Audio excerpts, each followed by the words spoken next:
ऐका आणि आवाजाकडे लक्ष द्या.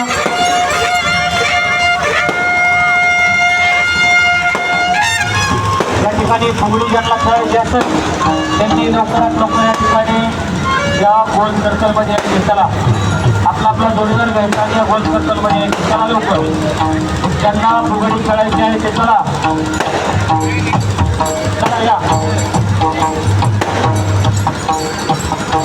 या अलीकडे यायचं चला पुढे.